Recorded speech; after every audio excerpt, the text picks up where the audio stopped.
From their thrones deep-seated, the choirs of the eons declare the last of the demons, the kingdom is thine to inherit. What I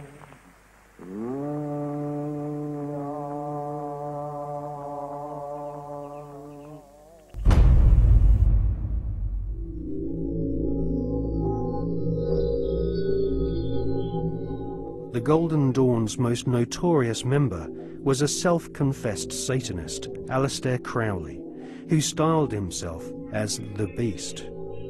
Crowley was one of the pantheon of cult figures portrayed on the cover of the Beatles record Sgt. Pepper's Lonely Hearts Club Band. Crowley had already been trying to contact the devil in 1898 when he first made contact with the Order of the Golden Dawn. By 1900, Crowley was mingling with the elite of British society, sharing his knowledge of devil worship with leading Masonic politicians, aristocrats, and royalty. Crowley was a full-time occultist and had no day job in which he had to hide his fascination with Freemasonry and Satanism.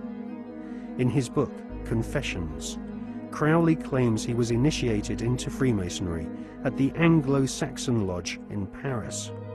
He also recounts how he became master of one of London's oldest and most respected lodges, the Studholme Lodge, which is now rumoured to have Tony Blair as one of its members. Crowley shared Albert Pike's enthusiasm for the devil. In his book entitled Magic, Crowley writes, "The devil is this serpent, Satan. He is life and love. He is light, and his zodiacal image is Capricornus, the leaping goat, the Godhead."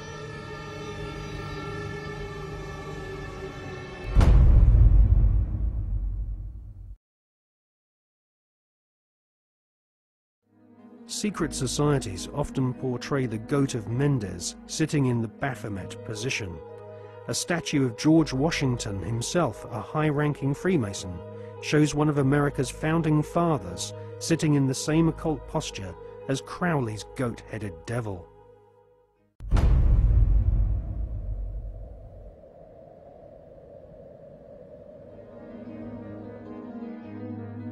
In 1912, Crowley became the British leader of the Ordo Templi Orientis, the OTO, which was a direct descendant to the original Bavarian Illuminati.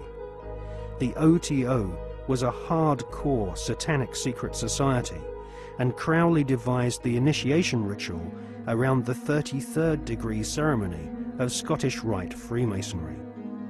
Crowley claimed the formation of the OTO was reconstituting Freemasonry back to its German Illuminati roots.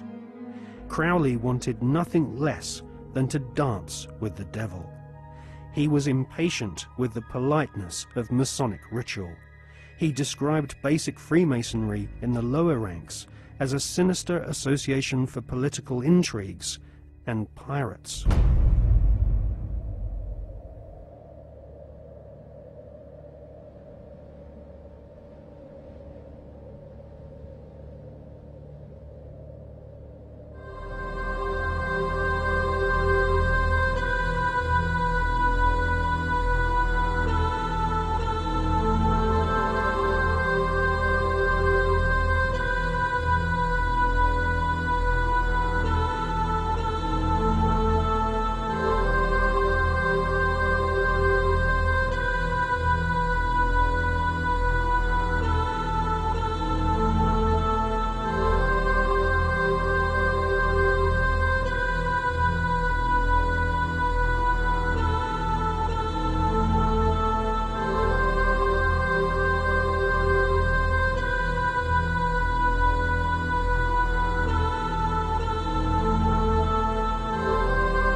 By 1900, Crowley was mingling with the elite of British society, sharing his knowledge of devil worship with leading Masonic politicians, aristocrats, and royalty.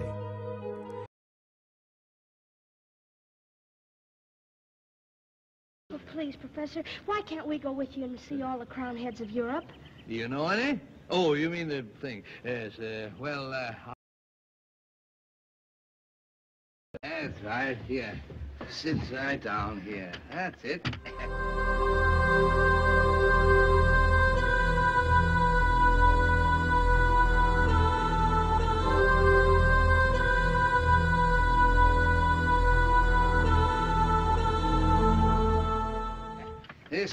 This is the same genuine, magic, authentic crystal used by the priests of Isis and Osiris in the days of the pharaohs of Egypt.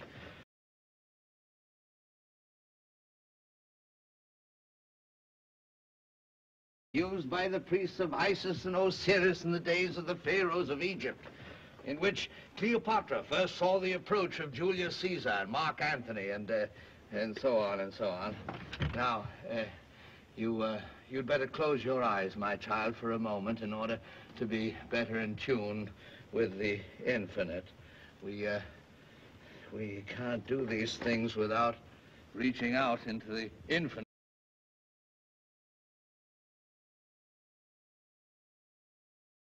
Reaching out into the infinite. Yes, that's all right. Now you can open them. We'll gaze into the crystal. What's this I see? A house with a picket fence, and a barn with a weather vane and a running horse. That's our farm. Yeah.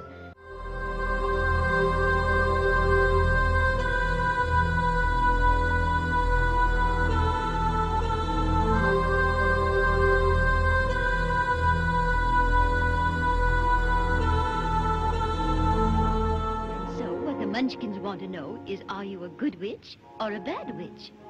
But I've already told you, I'm not a witch at all. Witches are old and ugly. What was that? The Munchkins. They're laughing because I am a witch. I'm Glinda, the Witch of the North. You are? Oh, I beg your pardon, but I've never heard of a beautiful witch before. Only bad witches are ugly.